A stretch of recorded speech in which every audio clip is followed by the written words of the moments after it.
જય શ્રી કૃષ્ણ, જય સોનાણી, જય હિન્દ. પ્યારા ફિનોલિયન સાવજોને, નાની નાની ડોક્ટર દીદીઓને, ફિનોલ ઇન્સ્ટિટ્યૂટમાં આપણે હોસ્ટેલમાં તમે આ વાડીમાં જોઈ શકો છો. આપણે શાકભાજી જે વાવેલું છે અત્યારે મોટા ભાગનું શાકભાજી આપણું ફિનોલ ઇન્સ્ટિટ્યૂટમાં આ વાડીમાંથી જ, આપણી સડોદર વાડીમાંથી જ અત્યારે આવે છે.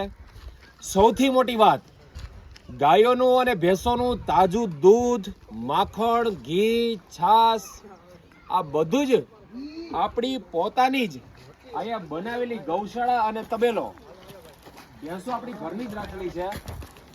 તમને એ બધા દ્રશ્ય આપણે બતાવીએ. અને સૌથી મોટી વાત કે એ બધા ભેંસોના નામ સાથે આપણા શ્યામભાઈ પરિચય કરાવશે. આપણે જે ભેંસો રાખેલી છે, આપણે જે તાજું દૂધ નહીં મગાવીએ છીએ ત્યાંથી. તો આવો.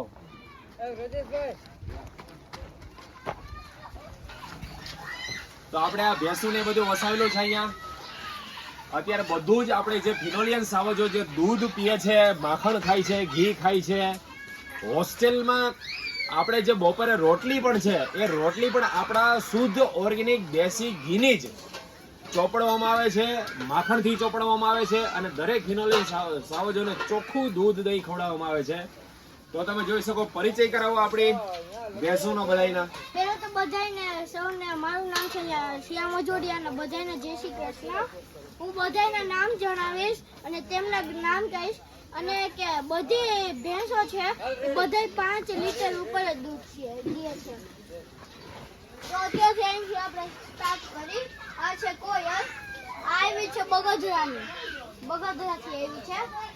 આનું 6-7 લીટર છે. પછી આ છે બગેડી, આ જામજોધપુર જિલ્લાથી આવી છે. આનું 2-3 દૂધ દે છે. પછી આ છે ભૂતર, ભૂતર છે બેડિયાની, તે આપે છે 5-6 લીટર દૂધ. પછી આ ટીલુડી, ટીલુડી છે ઈ નિકાવાની છે. તે અત્યારે પહેલા તો એનો ઈ 7-8 લીટર દૂધ દેતી. અત્યારનું થોડું ઘટી ગયું છે, એનું બચ્ચું વયું ગયું ને એટલે. પછી આ છે કની, કની છે વનાળાની, તેનું અત્યારે 7-8 લીટર હોય છે દૂધ. પછી આ છે ભીલી, ભીલી છે બગદરાની, તેનું દૂધ 7-8 લીટર જ હોય છે. પછી આ છે નેસર, નેસર બેડિયાની છે, તેનું દૂધ 8-9 લીટર છે. આ બાજુ, આ બાજુ, આ બાજુ હવે. આયા. પછી આ સાઈડ આપણે જણાઈ દઈ. પછી અહીંયા બધી આપણી ગાયો છે. આ છે જમના, આ હોળી ઉપર વિયાણી છે. આ વનાડાની છે. આ ગાયો આપણી એટલી ડાય છે, આપણી ગાયો, કે તમે છોકરાવાની માથે બેસી જાય કે એને ગમે ત્યાં નીચે બેસીને ખંજોડે, ગમે એવી રીતે એની સાથે ટૂંકમાં ખંજોડીને વાલી વાલી કરે, પણ છતાં ભાઈ એમણે સીધ જે ખરેખર કહેવાય ને ગાય, એ ગાય આપણું ગૌધન જે છે એ પ્રકારની આપણી ગાયો છે આ બધી. પછી આ છે સરજુ, ફેબ્રુઆરીમાં વેચાઈ જશે, ફેબ્રુઆરીમાં સરજુ. અને આ પણ સમઢિયાળાની છે. પછી આ છે ગંગા, આ પણ સમઢિયાળાની છે. આનું 2-3 લીટર હોય છે, 2-3 લીટર. પછી આ છે પાડો, રામુ, રામુ. આ છે છત્તર ગામનો. પછી આ ખૂટી, ખૂટી હજી નાની છે, 2 વર્ષની છે. એ 2 વર્ષની છે. સૌથી મોટી વાત કે આપણે જે આ બધું ભેંસો રાખેલી છે, તો આપણે કમાવાના કે ઓલા કોઈ ઇન્ટરેસ્ટ નહીં, બાળકોને ચોખ્ખું દૂધ જ મળે. બીજી સૌથી મોટી વાત, આ નાના નાના બચ્ચા તમે જોઈ શકો છો. દરેક ભેંસોને આપણે નાના બચ્ચા 1 થી 2 આચળ જેટલું ટૂંકમાં પી શકે એટલું આપણે એને પાઈએ છીએ, ને પછી જ આપણે દોવાની આપણે પદ્ધતિ રાખેલી છે.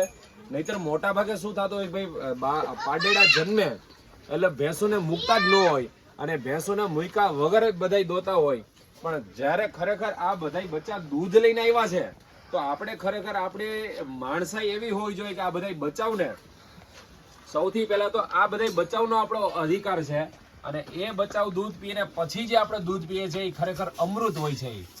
તો આ બધા બચાવને આપણે બને એટલું જેટલું એને પીવું હોય એટલું આપણે પીવા દઈએ છીએ. 1 આંચળ 2 આંચળ જેટલું પીવું હોય એના પછી આપણે એને દોઈએ છીએ, કારણ કે એ દૂધ પછી ખરેખર અમૃત સ્વરૂપે દૂધ હોય છે. યસ, આ બધાય પાડેડાઓને જોઈ શકો છો, બધાય મસ્તી મસ્તીના બધાય ગચુડિયા, નાના નાના બચ્ચા બધાય. આ 1 વર્ષમાં તો જબરજસ્ત મોટા થઈ જશે. 1 થી 2 વર્ષની અંદર તો બહુ મોટા સ્વરૂપ, કારણ કે એને એની માનું સાચું દૂધ પીધું હોય એટલે એમને કોઈ પણ પ્રકારના રોગ જલ્દીથી આવતા નથી, માંદા પડતા નથી અને ખૂબ શારીરિક તાકાત ધરાવતા થાય છે. તો બસ બધા જ ફિનોલિયન સાવજોને એકવાર મારું ભાવભર્યું આમંત્રણ છે કે જ્યારે તમને ટાઈમ મળે, સડોદર આવવાનું થાય તો આપણે સડોદરના ફાર્મ ઉપર એકવાર અવશ્ય પધારજો. આજે MBBS ડોક્ટર્સ તમે જોયા હતા, મારી સાથે શરૂઆતમાં હતા એ બધાય MBBS ડોક્ટર્સ બધાય આ સ્પેશિયલ આપણે એ મુલાકાત લેવા આવેલા હતા અને 1 દિવસની અમે ખૂબ મજા કરી છે અહીંયા. તો જેટલા ફિનોલિયન સાવજો નાની નાની ડોક્ટર દીદીઓ છે કે એ લોકોને ક્યારેક પિકનિક કરવી હોય તો આપણા ફાર્મ ઉપર આવી શકે છે. Most welcome. જય શ્રી કૃષ્ણ, જય સ્વનારાયણ, જય હિન્દ.